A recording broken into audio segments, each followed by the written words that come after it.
hits on one fantastic album. $5.99 from KTEL. Tape $6.99.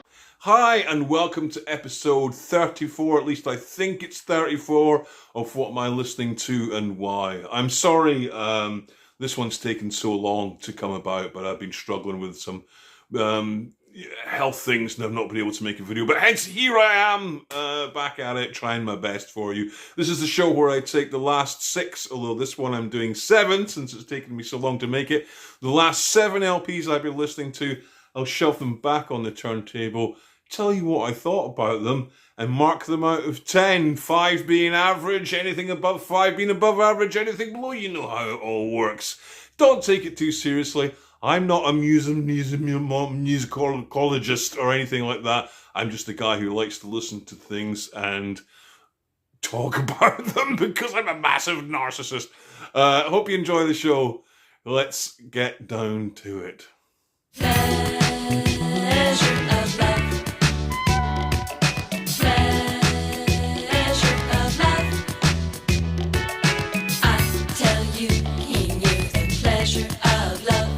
Record number 1, we're kicking it off with the Tom Tom Club, which is basically, if you don't know, they were kind of offshoot of Talking Heads back in the sort of 80s and 90s. I don't know if they're still going. This is the second LP called Close to the Bone. Now, when I bought this LP, I thought it was the first LP. I just kind of saw it in the racks and I recognised the art style and I thought, oh, Tom Tom Club, oh, it's only a tenner. It was only when I got home and discovered the distinct lack of wordy rapping hood and what's that song, Genius of Love and stuff like that. I thought, hey, they're not on this record. And then I realised that this is the fucking second LP, which is actually a carbon copy of the first LP. It's got the same aesthetic, the same sound, the same kind of everything, apart from what it doesn't have is any good songs, unfortunately, or anything like truly memorable, like the other album you did have. I can see why hip-hop stars like to rap over them. They're what they are. What they sound like on this LP to me is an absolutely great backing band in search of two things: a singer and songs. Now, don't take that too bad, but Tina Weymouth does, and someone else does the singing here, and it's got that quirky, arty, amateur thing. And at first it's quite ingratiating, but to be honest, it starts to get on your tits after a while. And this record, it really needs a proper singer. The singing is incredibly self-conscious and kind of awkward. Now, I like the synths. I like the way it sounds. The production is great. When David Byrne, a story I read was, I think Chris France played David Byrne the first Tom Tom Club album and wanted to see what he'd think of it, and David Byrne sat silently through it like this, and when it was over and Chris France said to him, "What do you think?" and he said, "Where did you get that clap sound?" That was the only thing he said, made no comment, which is classic. Why doesn't what they did the first time round work the second time round? I'm not sure. Apart from a couple of things, it really does sound all the same. It sounds almost like a fucking, children's band. That's a terrible thing to say. But bands need front people, they need focus, they need great songs, and they need not great singers, but they need great front people to put these things across. And in this, it just doesn't have it. It feels tiresome. I mean, it gets better with a few listens, but to be honest, you're not going to really want to do that. So, at its best, it's catchy and it's light, and at its worst, it's just a fucking dull, empty retread of a fucking spent formula. I mean, that's kind of what it is. I would say, if you're thinking about getting this album, don't. Just buy the first one and be done with it. I'll give it a quite generous 4. For this is a democracy, and what we all say goes.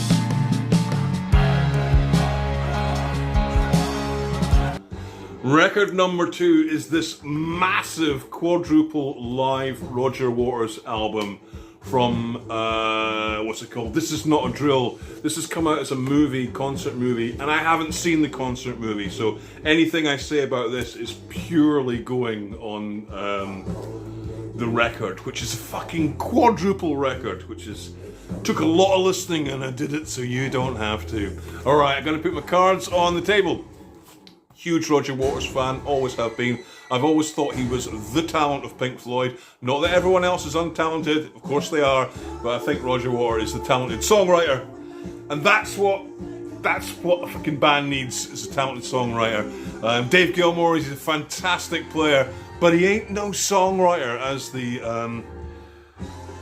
post-Waters Pink Floyd records only prove. And when he says things like, "My lovely wife Polly now writes the lyrics."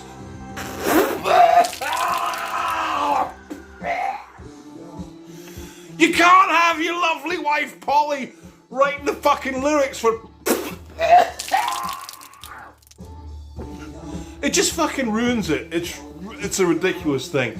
Anyway, compare Floyd records to Roger Waters records, which, you know, post-Waters Floyd records to Roger Waters records. Which is best? It's Roger Waters records. I know you've got the internal dialogue going on and maybe you don't like his politics, but the records are better. Roger Waters, he starts off this thing by saying, "If you don't like my politics, then fuck off to the bar," which kind of sets the tone.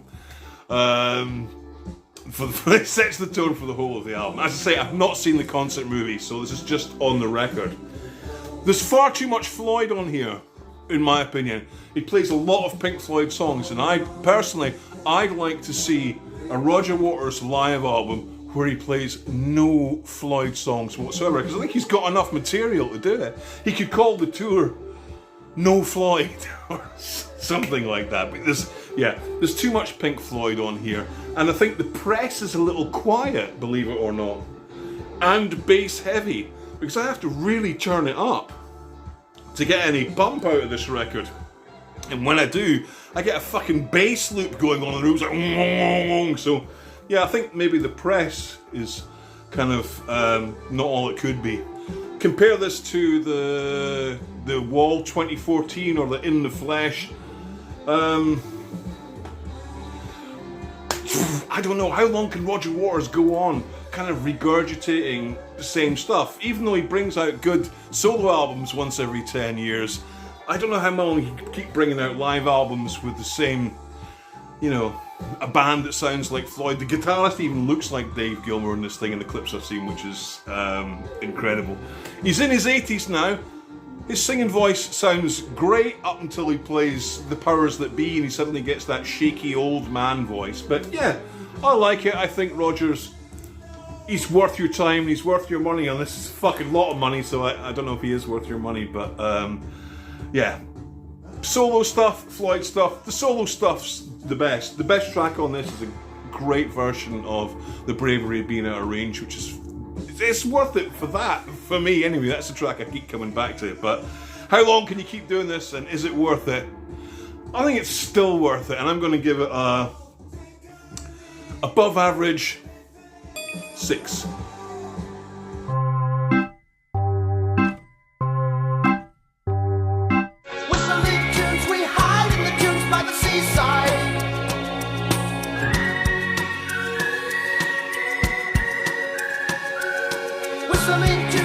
Yes, record number 3, as usual, is Some Other Cunt's record. This is another Fergus record. I finally got through them. This is the Peter Gabriel third album, solo album from 1980. Now, for some reason, I've written here that it's called Melt. I don't know, is that true or not? I can't find the word melt on here anywhere, but it's either called, I don't know what it's called. It's this fucking record, okay? Now, I gotta say, I came into this full of prejudices. You know, I am not a fan of Peter Gabriel or fucking Genesis or any of that stuff in any kind of way, shape or form. I guess I'm more of a fan of Peter Gabriel than Genesis, but it seems to me that in 1975 Peter Gabriel left Genesis to make Genesis records on his own.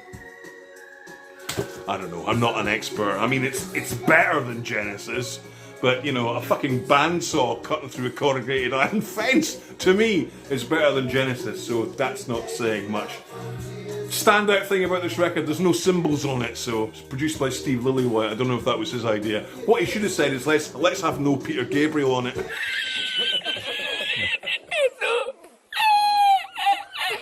That would have been much more successful. I've heard this fucking record in student dorms, bedrooms and halls all my life, and it just has no impact on me. Games Without Frontiers, Biko, they're the tracks you'll know. To me, this is audio patchouli oil. If such a thing is possible, then that's kind of what all this is. I'm not a fan of his voice. It just sounds like fucking Phil Collins.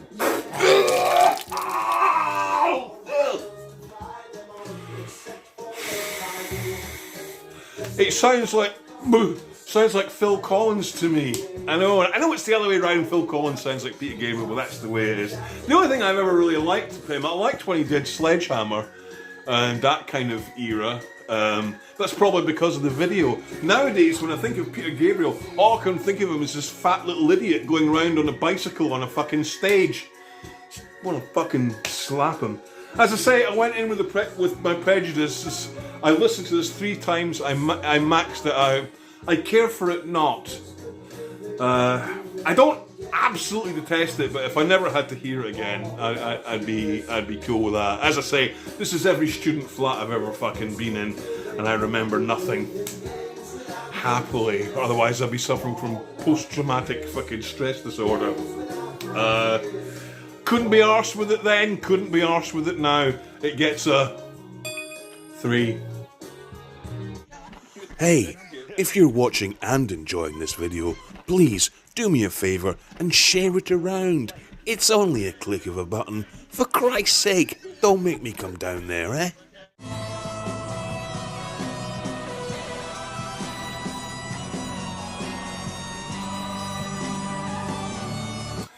Record number 4, the dreaded record number 4 this week is Rick Wakeman and his myths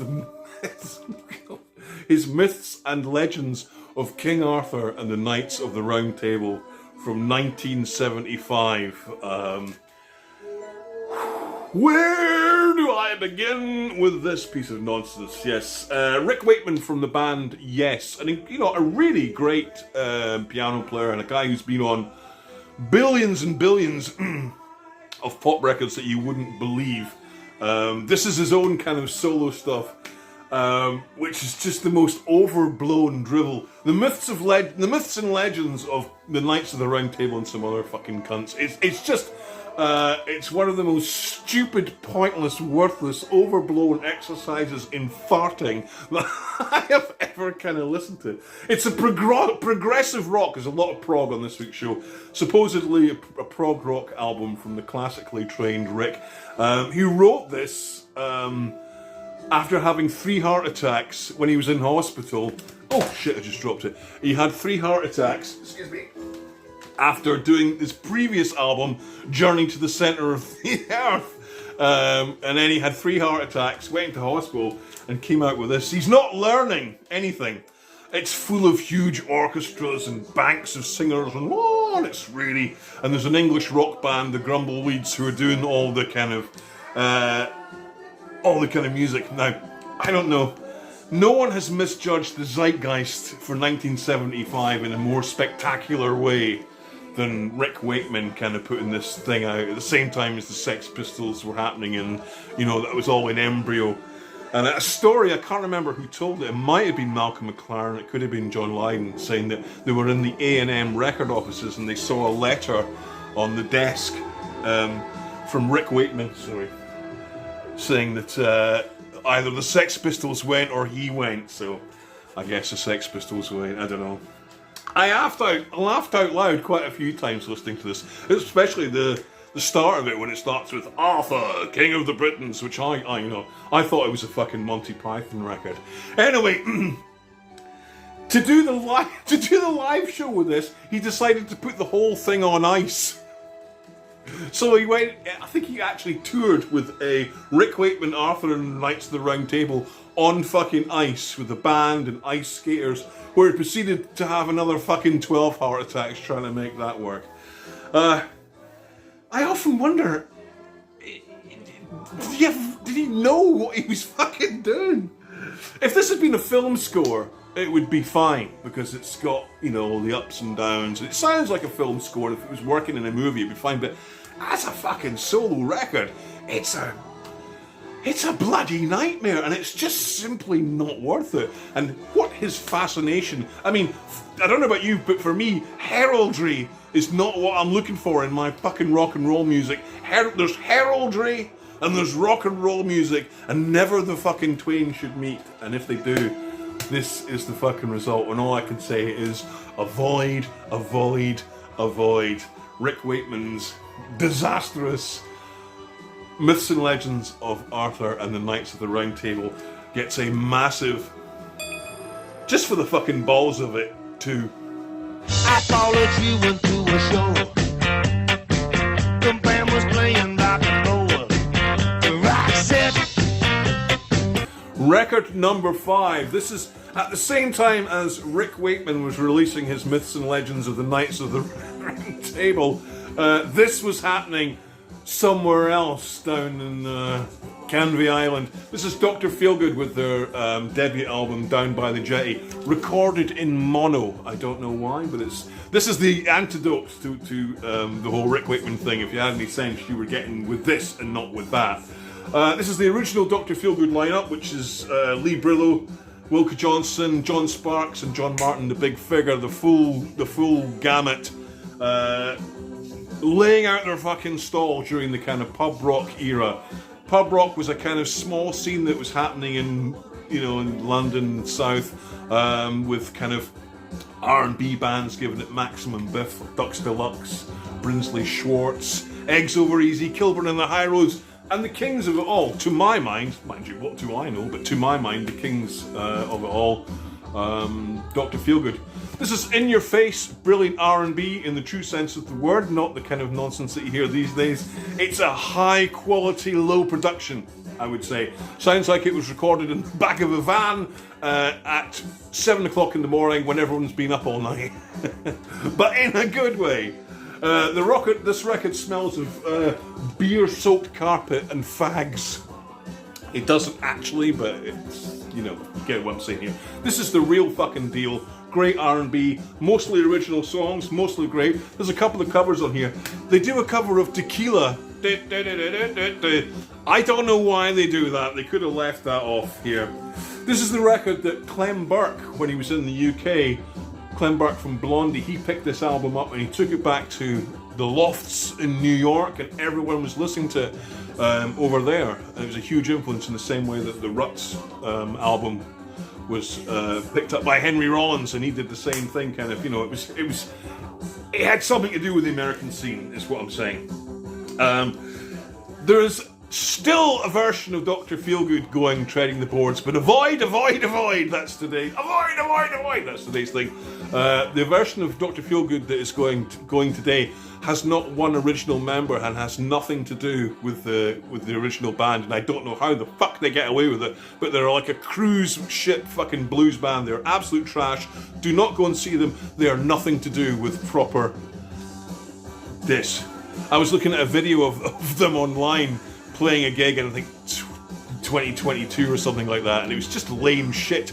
And I noticed that on YouTube underneath, Wilkie Johnson had commented, and he'd said, "I don't know who any of these men are." So that fucking tells you all you need to know. This is fantastic. If you like your R&B, hard, fast, and right in your puss, and in mono for some reason, this is the record to get. Any of the early Dr. Feelgood ones, but this one especially, Down by the Jetty. I could tell you the story of this photo, but I won't bother. It's a filthy suited 8.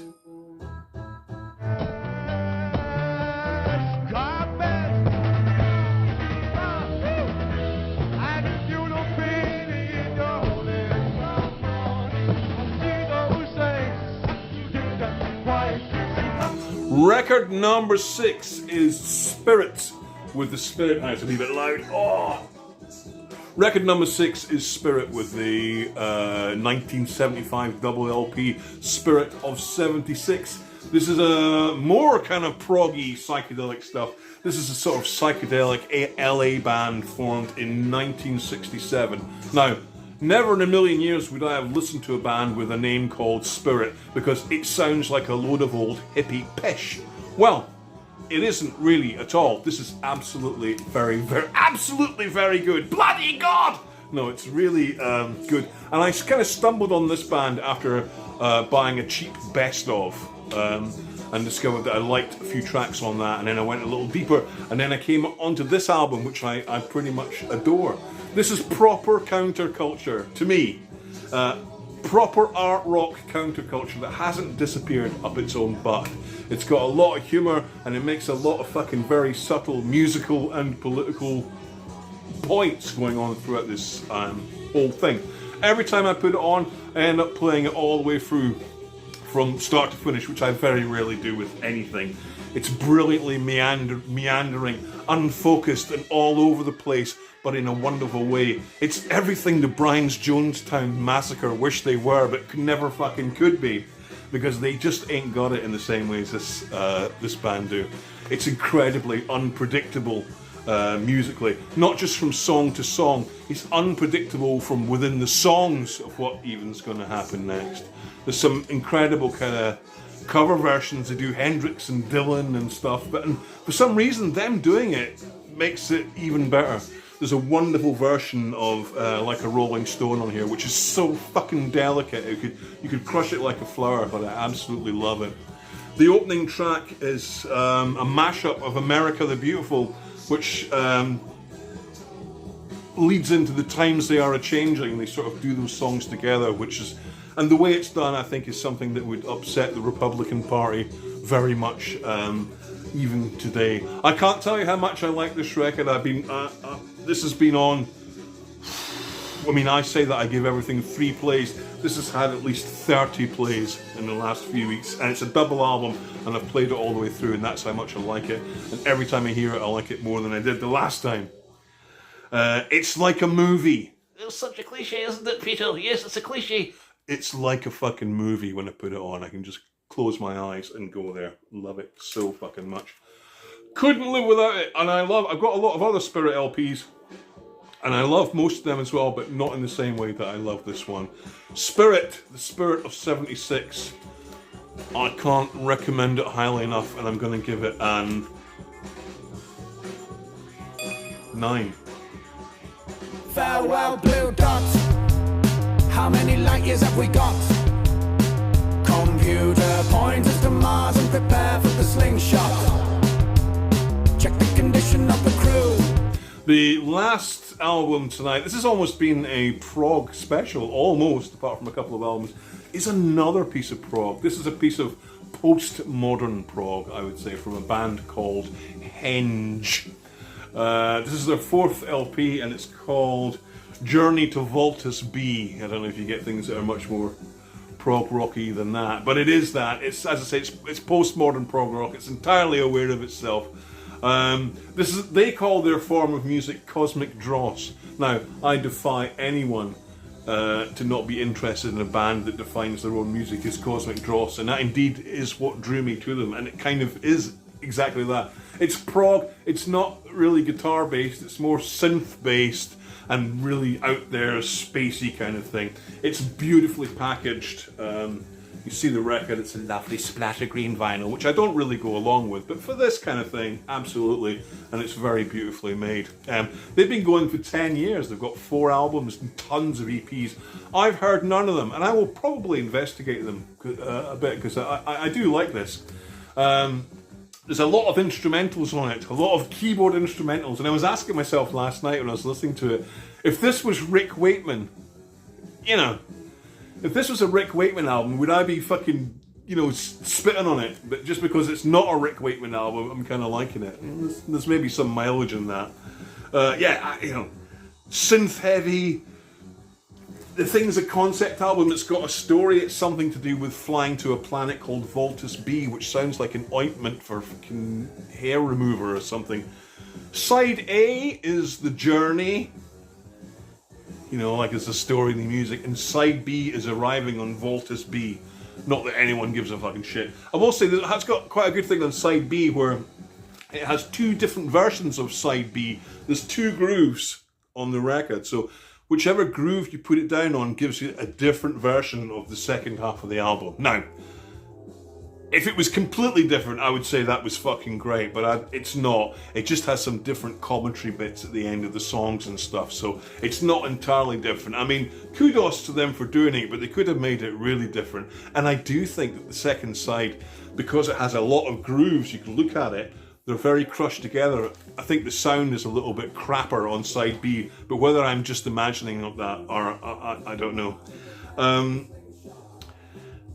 I could live with side A, to be honest. And on my initial, I was very excited about this record from the videos that I'd seen and stuff, but actually, it turns out to be a bit of a synth out, which, what do you call those vocals? Vocoder vocals and stuff, and it's kind of fun in that, but it's not quite as much fun as I hoped it would be, although I do like it, and I will pull it out every now and again as, I do like it, but it's not quite as good. Not quite as exciting as I thought it was going to be, and I could live with side A. If you like postmodern, tongue-in-cheek concept albums with lots of synthesizers, then this is your fucking bag here. If you don't, then avoid, again, that word. But I'm going to be kind to it, and I'm going to give it Henge, Journey to Voltos B, a very much appropriate 6. It's all 6, isn't it? 6 is the new 7. That's what I've noticed. I'm jumping at 6. Whereas I would have said 7, I'm now saying 6. So I don't know. Maybe I need to think about that. Thank you very, very much. Thank you very much for joining me. I do apologise for this long break between the shows, but I really wasn't very well, laddie. And I've had to wait till I've got into a state where I was able to do it and not be crying in between the records. So here I am. And hopefully I'll bring you another one sooner than this one. You look after you. No, you look after yourself. Much love. No, you.